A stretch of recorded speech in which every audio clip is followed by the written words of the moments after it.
You can always go back and refer to this later. I'll also make this presentation available to Sahara and her crew.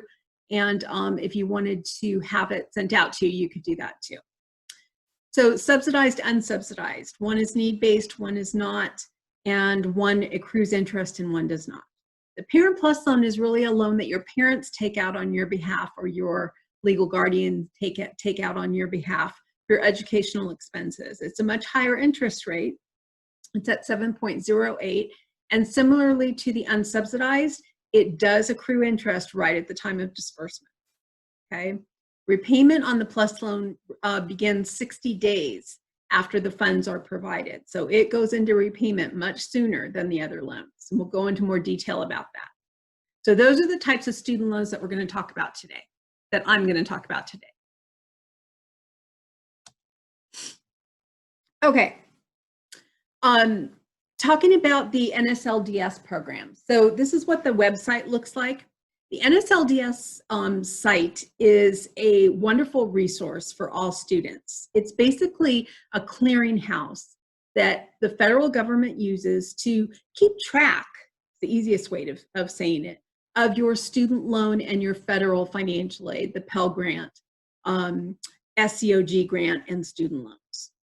So each of you, if you've borrowed any kind of federal financial aid, will have an NSLDS screen access. And you enter it with using your federal student aid ID, which is what you use for your FAFSA application. And you can go in and look at your history. You can see what you've borrowed in student loans, the different types of student loans. You can see your Pell Grant. The Pell Grant program, I'm not going to go into a bunch of detail, but the Pell Grant program has limits. And so you can track your Pell Grant eligibility and see how much eligibility you still have left for the time you're going to be in school. NSLDS is a great resource for all students to access. It's going to give you all that information. It's also going to give you the opportunity to do your exit counseling. It gives you information about the different loan programs, the kinds of things I'm talking about today you can access here. So this is a great site. So I just wanted to make sure that I shared that with everybody. So let's talk a little bit about repayment. And a lot of the questions that come up for us in our office are about the different terms that we use. And so I just wanted to kind of spend a little bit of time talking about that. So student loan servicers, what are they? The federal government is the lender of your loans. Okay, that's where the money is coming from. It's coming from the federal government. The government then hires different companies throughout the country to service your student loan. Okay, so they're servicing it. Just like a credit card company would be servicing your credit card, they're going to send you your bills, they're going to do all the collections, they're going to be your source of customer service, all those kinds of things. So that's the same thing with student loans. The actual servicer are the folks that you would be talking to. So you're not going to call, the federal government when you have a problem with your student loan, right? So the servicer replaces that. That's who you're going to call when you have questions about your student loan. That's who you're going to stay in contact constantly when you go into repayment, because they are the holder of the loan, though the lender is the owner of the loan. I hope that makes sense. There's a website there, studentaid.gov/manage-loans/repayment/servicers, and that's going to tell you who your servicer is. And there is no rhyme or reason about who gets what servicer, okay? That when the federal government hires these companies, the loans are then given to these servicers to manage, okay? If you want to find out who your servicer is once you go into repayment, that's the site to go to. And that site that we just showed you a minute ago, NSLDS, you can also find your servicer there, okay? So the lender is the federal government. The servicer is the company who is processing your loan.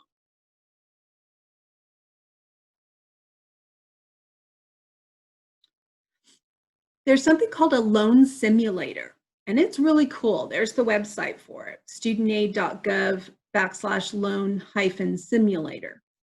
It's going to allow you to pop in how much loans you've borrowed and give you an idea of which of the 8 different payment plans would work best for you. And the payment plans, there's 8 different ones because the government tried to create them around what a student's life may look like when they graduate. And as you know, we're not all the same. We all are going to have different paths that we take when we graduate. Therefore, different repayment plans are going to help you achieve the ultimate goal, which is to pay off your student loan debt. Okay, the government wants their money back, so they want to work with you. So they created 8 different plans. The simulator allows you to, again, punch in the number of loan, the balance that you've borrowed, and allow you to determine what's going to work best for you. Okay, 8 different plans to choose from. They're all based on what your current lifestyle and situation is. If you can't find a job immediately after school, you're not able to make payment, we can create a repayment plan around that. So there's all different options. But again, I go back to that important point of being in contact constantly with the servicers, so that they're aware of what's going on in your life. Again, they want to work with you. They want to work with you. You can select or be assigned a repayment plan when you first begin repaying your loan, but you can change your repayment plan at any time at no cost. Okay, everything I'm talking about today is at no cost. It's free. And so and I'm going to go in a couple slides. There are a number of companies out there who are trying to, are not the most reputable, and they're trying to get your dollar. And they want to try to help you either create a repayment plan, consolidate your loans, anything around student loans. And I want to tell you right now that you should never, ever get involved with those kinds of companies. Okay, those are not reputable sites. Everything with the federal student loan program, anything that you need to do with it should be free of charge. Okay, so I just want to make that very clear.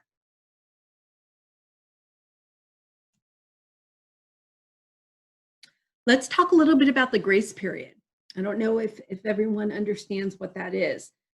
The grace period is a 6-month period after you graduate or you drop below 6 units or you drop out of school. That the government gives you before you actually go into repayment. So if you were to graduate in June, and your first payment would then begin 6 months thereafter. So that is your grace period. They give you those 6 months, not very much time to try to find a job, but that's the intent of it, okay? The thing about the grace period, though, is that if you were to intend to go to graduate school, and so you graduate with your undergrad in June, so you have July, August, September, October, November, December is when your first payment would be due. And your graduate program is going to begin in September, okay? This is an instance. You would use 3 months, well, 2 months, June, July, and August of your 6-month grace period before you start your graduate program. Okay, does that make sense? Let me try to say that again. I didn't make it very clear.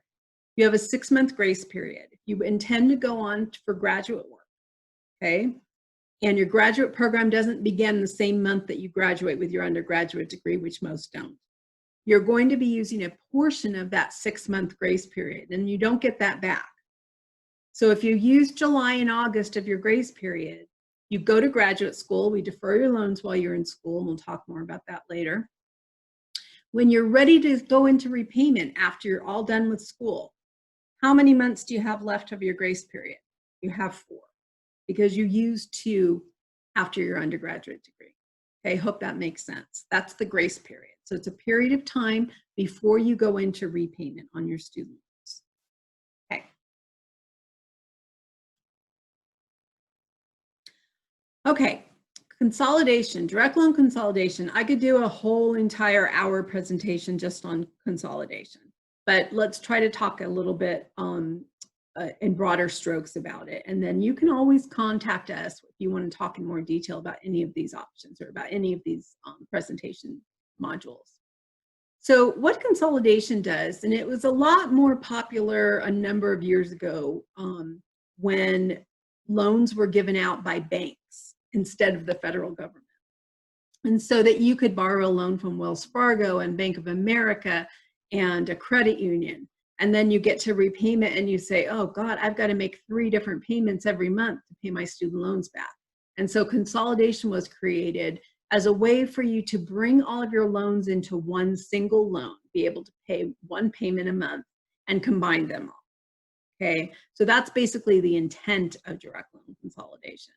People still use it. Basically what I have here on the slide is it allows you to bring together or combine multiple federal loans into one. It creates that single payment that I was talking about. It can also give you additional loan repayment options.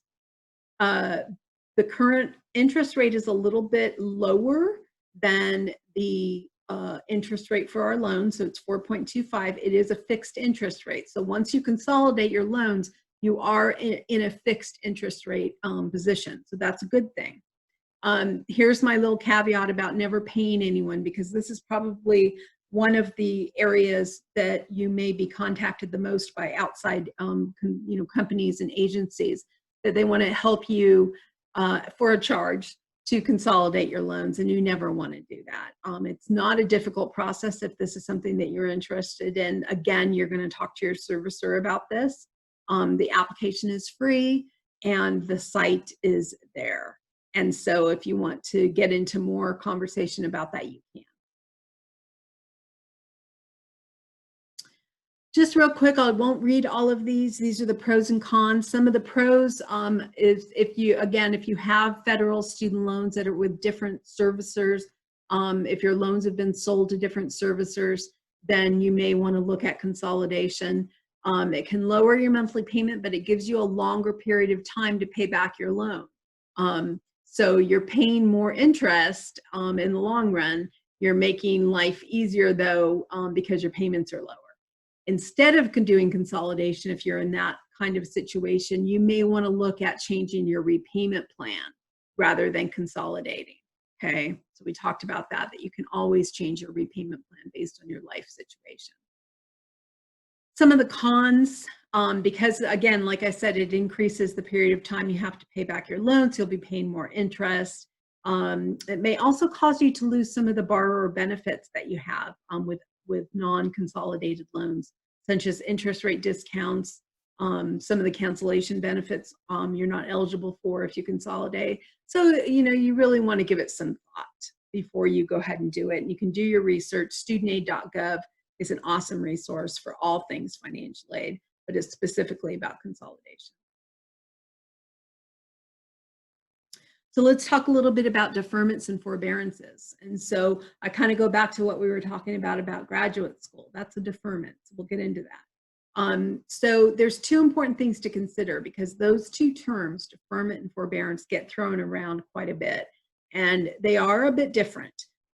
Basically, interest accrues during the period of the forbearance, okay, except during the COVID-19 national emergency, which we're dealing with right now. This means that your balance will increase and you'll pay more over the life of your loan. Okay, so in the case of both of them, deferments and forbearances, that could be the case.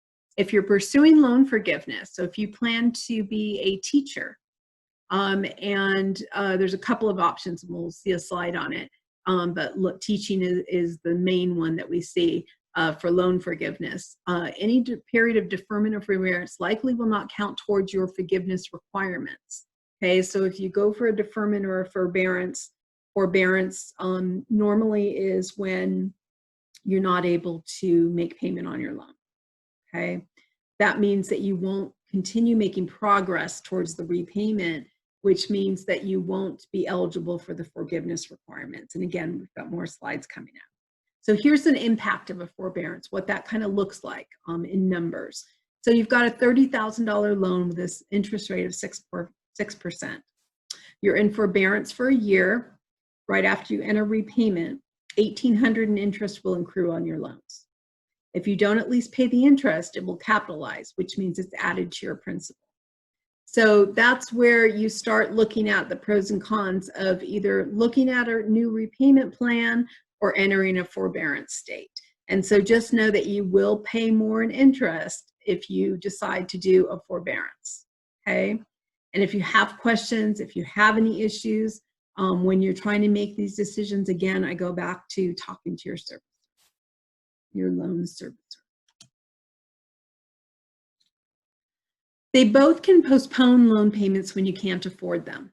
The major difference is that the forbearance always increases the amount you owe, while the deferment can be interest-free for certain types of federal student loans, so the subsidized and unsubsidized loans. If you take a break from payments, a deferment is a better choice. But there are limitations. You must meet one of these qualifications in order to qualify for this kind of deferment on your subsidized loans. So you need to be attending school at least half time. And so that's where we were talking about going back to graduate school. So you, as a student, you'll finish your undergraduate, you'll graduate, you'll go into your grace period for a few months. You'll fill out what's called an in-school loan deferment form. And that says, I'm going back to school. Okay, the school that you're going to attend will fill that out and they'll send it into the federal government. Okay, so in order to be eligible for a deferment on a sub loan, these are the qualifications. Attending school at least half time. Being unemployed.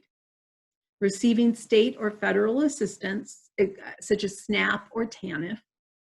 Earning a monthly income of less than 100, this is a biggie, earning a monthly income of less than 150% of your state's poverty level. And so California's poverty level is 13.4%.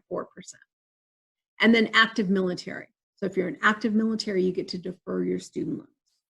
Okay, so that's the qualifications for the deferment on subsidized student loans.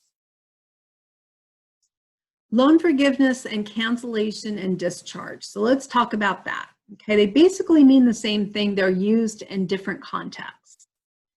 The public service loan forgiveness is a forgiveness program that is for those that are employed by the government or nonprofit organization. And you can qualify for loan forgiveness if you're employed by one of those two entities. Now, the forgiveness remains, the PSLF forgives the remaining balance on your loan after you've made 120 monthly payments. Okay, so you have to enter your grace period, you have to enter your repayment period, and you have to make 120 monthly payments, consecutive monthly payments while you're working for your employer before the cancellation kicks in. Okay, so if you go enter a job and think that, I'll work here for a few months so I can get the loan forgiveness, it's not going to work that way. Okay, you've got to work full time for them, and you've got to make 120 consecutive payments before the loan forgiveness will start. Government organizations at any level, which can be federal, state, local, or tribal. And then the not-for-profit organizations have to be tax exempt under the 501c3 of the IRS code.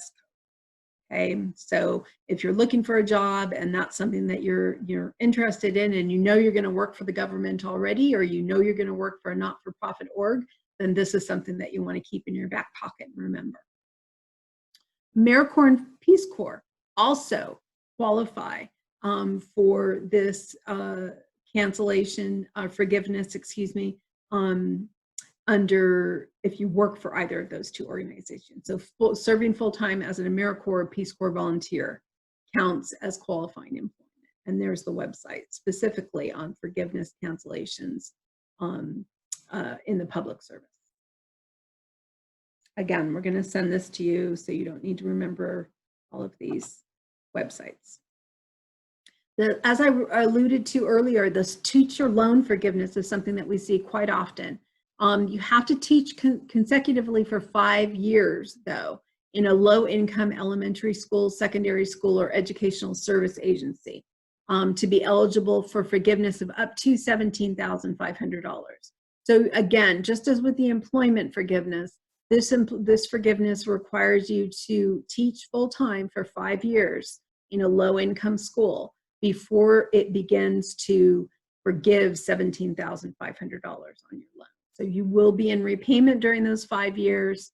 You can't be in a forbearance, so you've got to be making your payments for all 5 years that you're teaching at that particular school.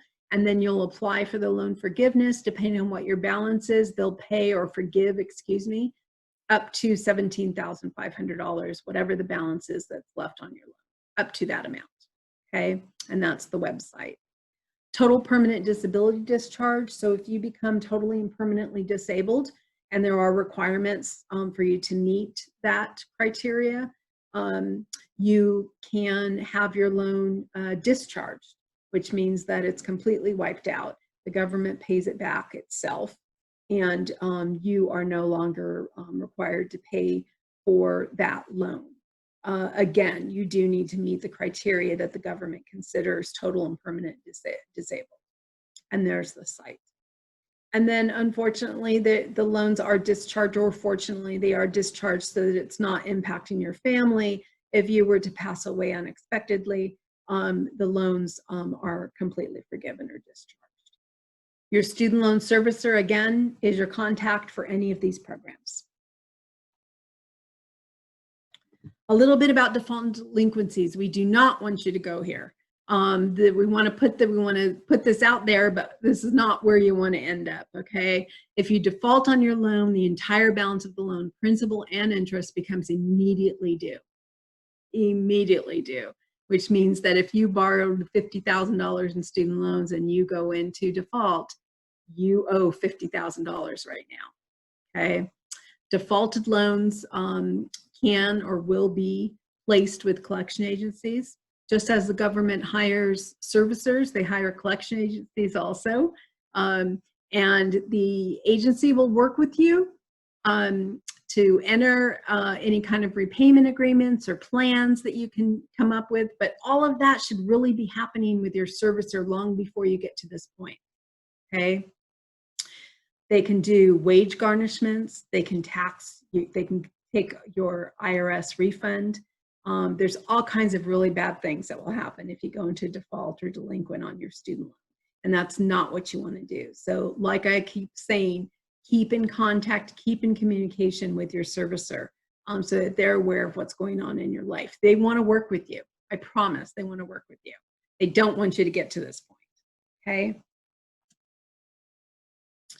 So as I said earlier, the COVID-19 is, you know, the horrible pandemic that we're all dealing with right now. And you guys as students, I know are having to deal with all of this and changing and all kinds of stuff. So we want to make sure first that you're really, you know, talking to someone and thinking about your mental health while you're, you know, maneuvering around, having to do everything from home.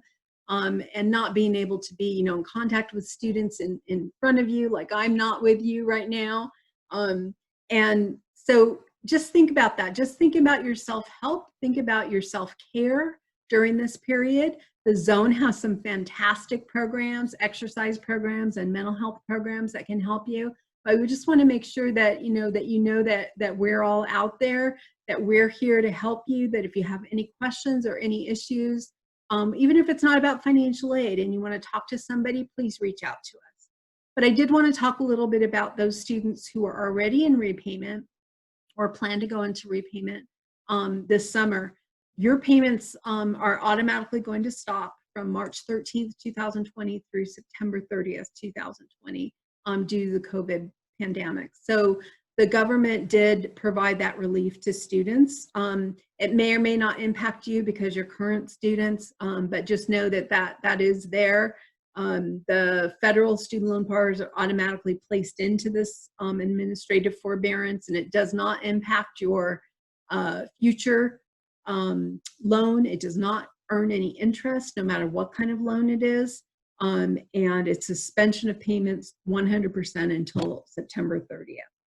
If you go into the websites that I've listed on here, every single site has a COVID-19 section, and you can read more about it if you're interested in that.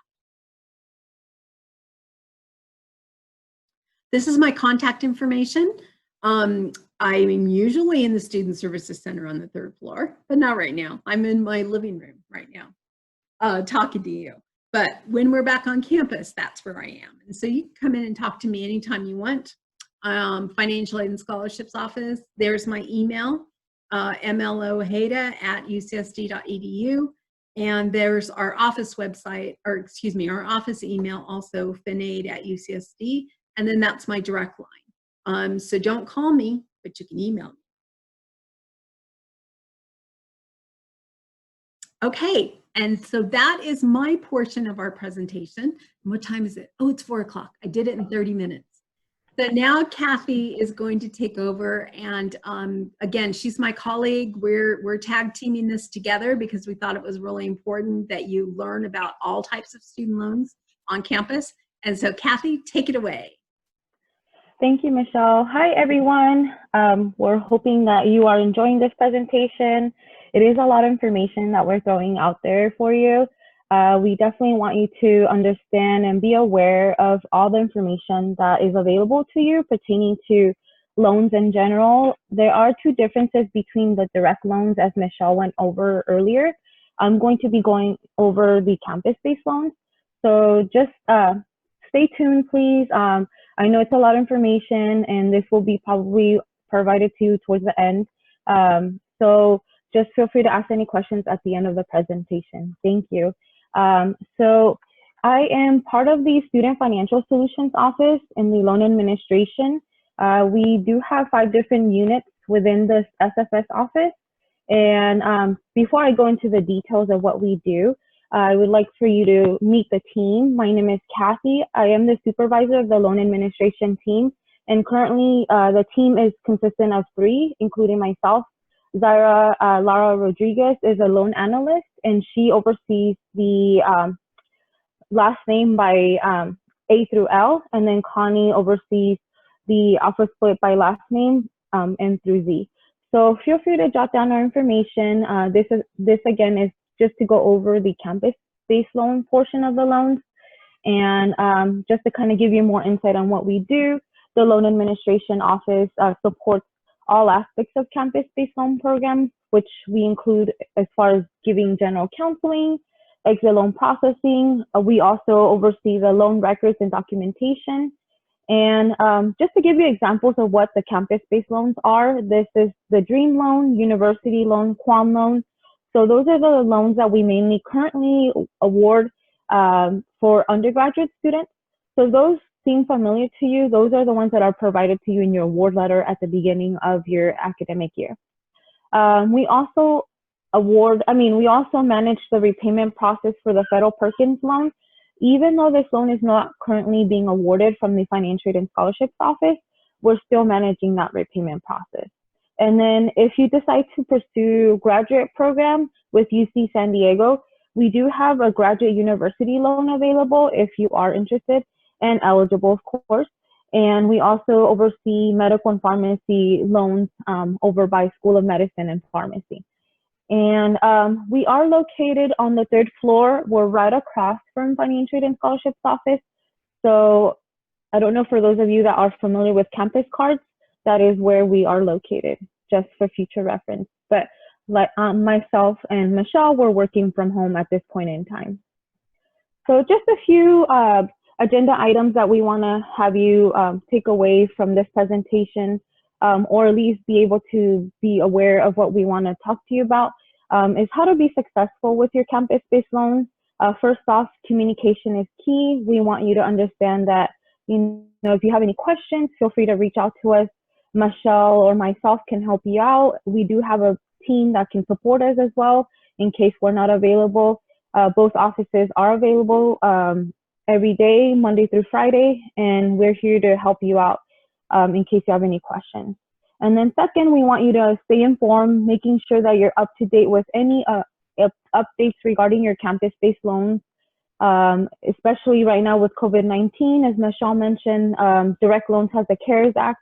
We have the COVID-19 relief for campus-based loans, and we want you to stay tuned with any updates pertaining to your loans. Also being mindful how much you're borrowing. So let's say you decide to pursue graduate school, we want you to understand that what you're borrowing and how much you're borrowing, so that way at the end you know what you're going to be paying off. So kind of going into the Dream Loan, this loan is eligible for a B540 undergraduate students that are undocumented. You would have had to complete the Dream application for this loan. And it is a subsidized loan, so there's no interest accruing while you're in school or during that grace period. And as Michelle explained earlier, grace period is when you're not required to make any payment after you've graduated or separated from the university. And this loan does not have any loan fees assessed. And the interest rate does mirror the same as the direct loans. So if it was a 4.53% interest rate for direct loans, then it will be the same for the dream loan. And then the repayment plan is for 10 years. You are set up for quarterly, but you can request to do monthly payment plans. And then recently we were approved to have an income-based repayment plan. It's similar to what direct loans has, except that, you know, it's for the dream loan only. We don't have this available for our other campus-based loans. This is only available at this point in time for the dream loan. And the difference with the dream loan is that UC San Diego is the lender, not a federal loan servicer. So you would be communicating with us directly, if not with Heartland ECSI. They are our billing servicer. They help us manage the repayments, and they help us with other options as well if repayment is not available. As for Perkins, Quan, and university loans, these are also our loans. We are the lenders, and these loans are subsidized loans as well. And the grace period is 9 months. So it's 3 months longer than the direct loan and the dream loan, but you do have that grace period to wait until you start repaying your loan. And the interest rate is a fixed rate of 5%. So this will be every year. If you take this loan every year, then your interest rate would be out of 5%. And then it's 10 years to pay this loan off. And we don't have any other repayment options for this loan at this point in time, but you can consolidate your Perkins loan. That's the only exception. And then you would be eligible for other repayment plans once you've consolidated that Perkins loan. Just to kind of give you some insight about exit loan counseling, for those of you that are going to be getting ready to graduate, or just if anything happens, what the purpose of the exit loan counseling is pretty much gives you your rights and responsibilities as a student. You would be set up to take a look at your loan history, also being able to see your other options available to you. And this would be, if you have both loans, like a direct loan or a campus-based loan, you would have to complete 2 separate exit loan counseling processes. So with a campus-based loan, you would go directly to Heartland ECSI. And for your direct loans, you would go to Federal Student Aid website. And the reason why you would have to complete this is either if you've graduated from UC San Diego or you fell below half-time status.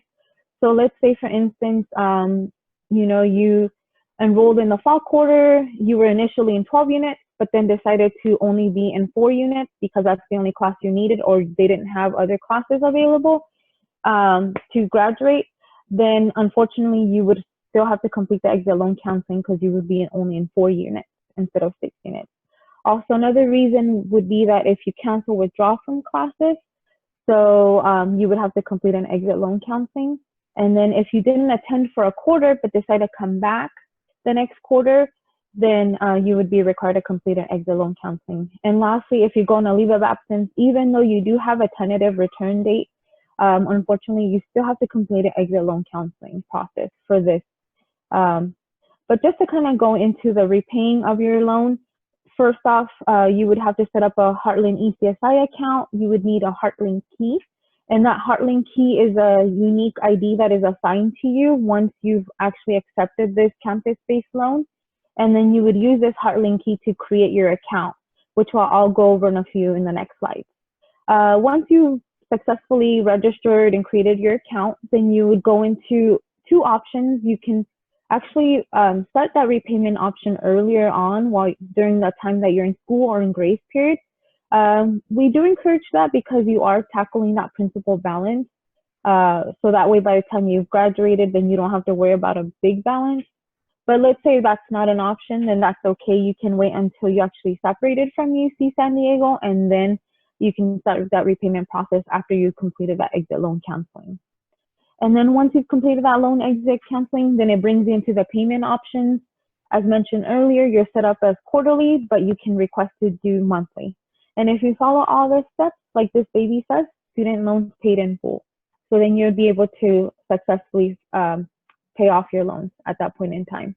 But just to give you an insight on how Heartland ECSI's website looks like, for those of you that already created an account, you would just sign in through here. And then for those of you that have never accessed this website, then you would go to register, and then you would need to have your Heartland key handy. And you can request a Heartland key directly from us or Heartland ECSI. And then once you go and sign in, then you'll see this landing page. It pretty much gives you more details as far as the loan is concerned. And if you took out a loan every academic year, then you'll see that the loan listed, like this loan, for instance. And then it'll give you an account overview. You would be able to see your billing and payments options. Then you would be able to see documents. That's where you would complete your exit loan counseling. And then it gives you the history of your loans. And then lastly, it makes you update your contact information. So we definitely stress that you do update your contact information, even for direct loans. Reason being is because there are so many changes, especially with COVID-19. We definitely don't want you to miss out on any benefits.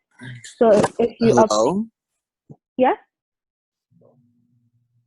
Hello?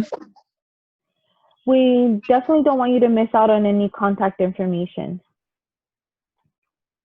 So, but let's say, for instance, repayment is not an option right after you graduated, and you're, actively looking for a job during that 6-month grace period. You do have deferments and forbearances. They are similar to the direct loans in a sense that, it does pause that payment. The only exception is that we have less deferment options. We only have about 3 for campus-based loans, one of them being you have to be enrolled in at least 6 units or more as long as it's a school that is approved by Department of Education, and you would have to supply additional documentation to us or Heartland ECSI. And again, we only accept deferment forms for campus-based loans. So please do not send any repayment forms for direct loans to us. You have to send those directly to your federal loan servicer.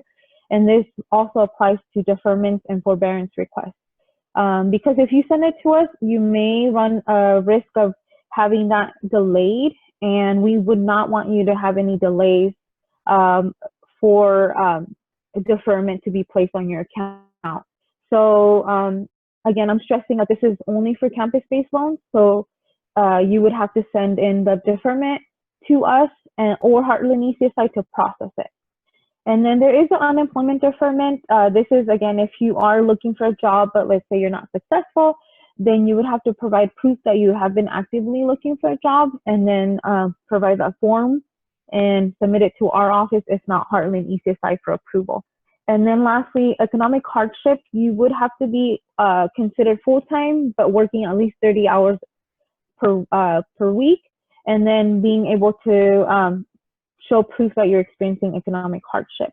And there are other deferment options available for Perkins and direct loans, as Michelle had mentioned earlier. But again, this presentation is being recorded, so you definitely can revert back to that. If not, email us directly for more information.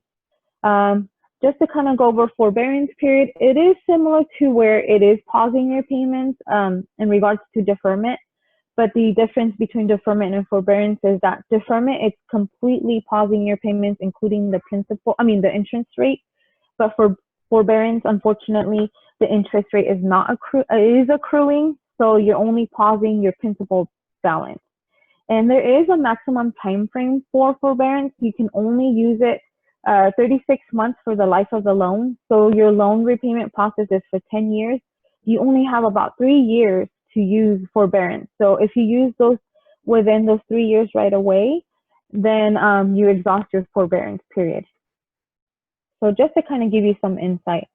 But let's say, for instance, you lose touch with us, you fall off the face of the earth, you're just not in communication with financial aid office, the Student Financial Solutions Office, or Heartland ECSI, or your federal loan servicers. There are risks that you can encounter as far as being considered a delinquent or defaulted status. And as Michelle mentioned earlier, we definitely don't want you to get to that point, only because it is a lot harder to get out of that. And we want you to make sure that you are aware of the repercussions of not following up with your loan. It is a responsibility that you took on, and unfortunately you do have to pay those back. And being in a delinquent status is pretty much missing any payments anytime from the first day when your repayment started, before 9 months of no payment. And your account is still delinquent even if you still make payments, but if you only made that payment and you didn't forgot to pay the last month's payment, then you fall behind, and unfortunately you might not be able to catch up. So what you want to do is, if you're in delinquent status, reach out to us. Let us know that you're experiencing an issue with payment. We can probably help you out with adding a forbearance on your account or a deferment option. You know, we are here to help you because we have the best interest in you. So we don't want you to fall in these situations.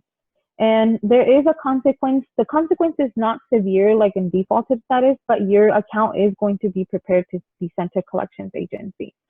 So that's one scenario. The other scenario is, you know, if you're defaulted, then your account, pretty much you're considered defaulted if you're not making any payments for 9 months straight. And what happens is that your entire unpaid balance, past interest, and late fees are all due up front. So that means your account has accelerated. And when your account gets accelerated, unfortunately, you lose eligibility for deferment or forbearance or any repayment option. And then at this point, your account would have already been assigned to a collections agency, in addition to your credit score being negatively impacted. UCSD does reserve the right to intercept in your tax refund. So if you're past due with your campus-based loan, unfortunately, if you are expecting a refund and you don't make that payment, then UCSD will intercept in those refunds. And then for Perkins and direct loans, the federal government does reserve the right to garnish wages. So you definitely want to make sure that you're staying on top of your loans and making sure that they're in good standing. Here's a scenario where a borrower was 8 months past due with their Perkins loan. The problem was that they were confused that there was a Perkins loan repayment. And they were assuming that they were making those payments every month on time with their direct loans, but forgot about their Perkins loan. So what happened was the consequence was that the borrower received a notice from the collections agency and, received a notice that they were going to be placed with the collections agency if they did not respond. So immediately we got a notice from the borrower, the student, and they were inquiring about what was this all about. They weren't aware that they had a Perkins loan. So what happened was that we offered them to consolidate their loan with direct loans. We don't do the consolidation process in our office, but we did give them the right information to reach out to their federal loan servicers so they can reach out to them and start the consolidation process. And but let's say, for instance, you don't have the Perkins loan and you have a university loan or a dream loan or a qual loan. Well, the other option would be that, you know, you would be placed either in a deferment or forbearance.